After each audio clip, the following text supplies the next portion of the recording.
Ready? 1, 2, 3.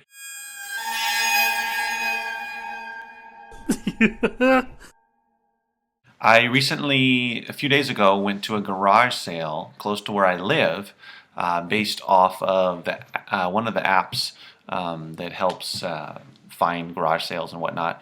And all the ad said, aside from other things, was books. Now, usually when it says books, it's going to be hit or miss. So if they don't say, oh, tons of books, tons of kids' books, tons of nonfiction books, lots of fiction, books galore, anything like that, you know what you're in for. But when it just says books, frequently there's 10 books, 20 books, and they're in bad shape, or they're all mass market, or they're fiction, or things that are not going to be able to sell on Amazon. So when I go to these, I never know what I'm going to find. So luckily for this sale, it was a bit of a bonanza. They said they were dealers, so that was a good thing. But I wasn't sure if they were dealing in books or other things and just happened to have some books. So I went and there was no one else there. And they had a lot of random stuff. Some cool stuff. Old posters and signs and all kinds of different things that I don't even know what they are. Star Trek stuff, etc. But they did have a few boxes of books, and they're large photo books. Oversized, large, tall, wide, etc. Different sizes and shapes. Very heavy, generally speaking. So I picked up 10 books there. After I started scanning, I realized, well, maybe they have some seriously good books here, because I was finding good ranks, high prices, reviews, so a lot of good indicators. Here's some of the ones that I found.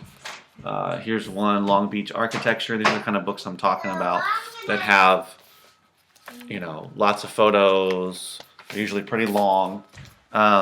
Here's a weird one called Car Crashes and Other Sad Stories, which I won't show you too much of this, but some car crashes and whatnot, some pretty morbid stuff in there.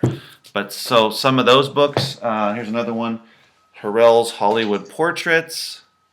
This is pretty cool. Gowns by Adrian, the MG Years. This one's got a little bit of a tear here, so I noted that.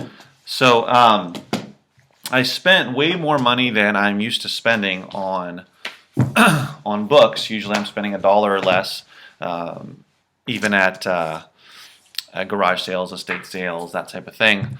But here, the books I was finding were going for, many of the books, going for a lot of money, way over $40, $50. I'm going to show you some of the ones that are going for the most.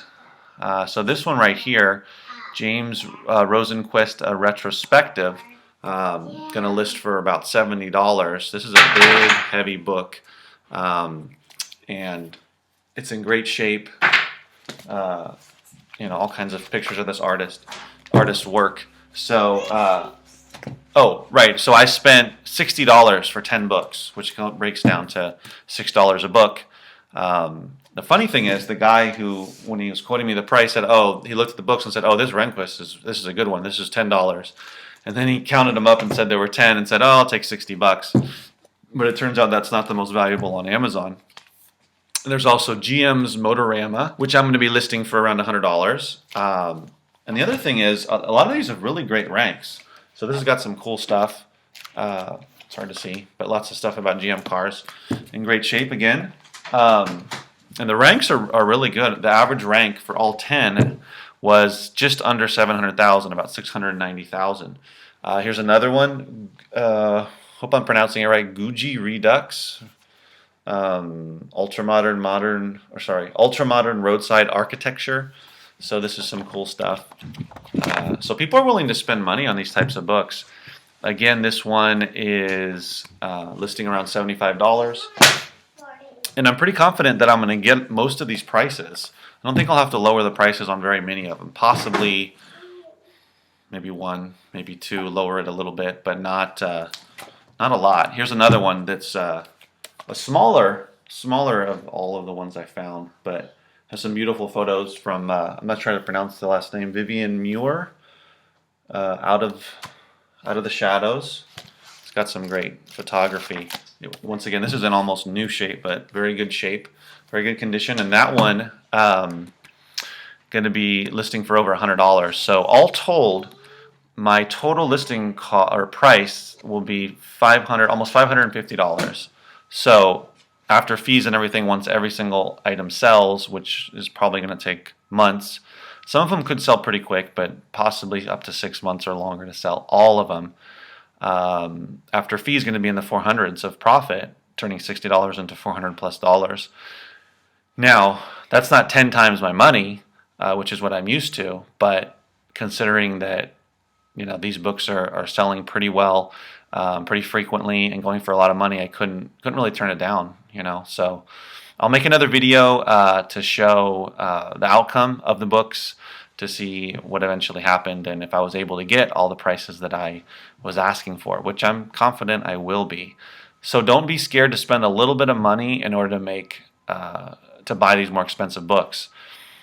Even if you're accustomed to spending $1.50 per book, sometimes to acquire these nicer, larger, in-demand books that are going for $50, $70, $100, you have to spend a little bit more money, $6, $10 even for one of these books. But if you can buy it for $10 and sell it for $80, $90, $100, even $70, you're still making a lot of money. So don't get stuck in thinking, oh, well, I'm used to turning $1 into $20, and the return is way more, but you're not making as much money per sale. So you mix it up. You get the smaller ones, which are most of my inventory, and then some of these more expensive books. So you can get those bigger payouts per book. If I found these all the time, I'd be buying a lot more of them, but they're harder to find, and you just have to get out there and look for them. So see you next video, and remember, keep booking!